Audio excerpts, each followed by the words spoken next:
আসসালামু আলাইকুম রহমতুল্লাহি ওয়া বারাকাতুহু। সম্মানিত ভিউয়ার্স, দেশ এবং দেশের বাইরে থেকে যারা আমাকে দেখছেন, আমার কথা শুনছেন, সকলের কাছে প্রতিনিয়ত ধারাবাহিকভাবে একটা আমল নিয়ে আসছি। যেহেতু আমাদের এখান থেকে আমলের কিছু কথা বলা হয়, সেই ধারাবাহিকতা আমল নিয়ে আসছি।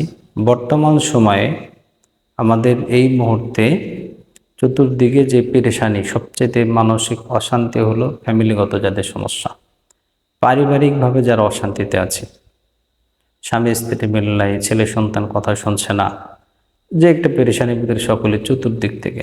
অনেক জায়গায় তেমন হয়, হুজুর দোয়া করেন আমার ফ্যামিলির জন্য, আমার জন্য দোয়া করেন, হুজুর অনেক অশান্তিদের ভিতরে আছে।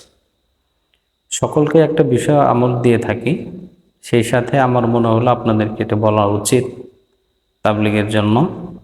তো আল্লাহ রাসূল সাল্লাল্লাহু আলাইহি সাল্লাম বলেন, যদি কোনো ব্যক্তি মানসিক বা পারিবারিকভাবে, ফ্যামিলিগতভাবে ছেলে সন্তান স্ত্রীর মতো কথা শুনছে না, এই জায়গায় যদি শান্তি চায়, যেহেতু আমরা সকলেই শান্তির ভিখারি, সকলেই শান্তি চাই, এই জন্য আল্লাহ রাসূল বলে যদি শান্তি চায় তাহলে সেজন্য এই আমলটা শুরু করে। এর পরবর্তী অন্যান্য আমলও আছে। প্রথম যে আমলটা, সেটা হলো প্রত্যেক যদি স্বামী স্ত্রী মিল না থাকে, অশান্তি হয়, তাহলে স্বামী হোক স্ত্রী হোক উভয়ে একে অপরকে সালাম প্রদান করা, শুদ্ধভাবে সুন্নত অনুযায়ী সালাম দেওয়া। সালামটা আপনি এইভাবে দিতে পারেন, আসসালামু আলাইকুম ওয়া রাহমাতুল্লাহি ওয়া বারাকাতুহু। এই সালামটা দেবে গেটের বাইরে থেকে, যখন গেট খোলার আগে যখন সালাম দেবে, আল্লাহ তাআলার রহমতের ফেরেশতারা ওই স্ত্রীর প্রতি, যদি স্ত্রী সালাম দেয় তাহলে স্বামীর প্রতি আল্লাহ তাআলার রহমতের ফেরেশতারা দোয়া করতে থাকেন এবং আল্লাহ তাআলার রহমত বর্ষণ হইতে থাকে।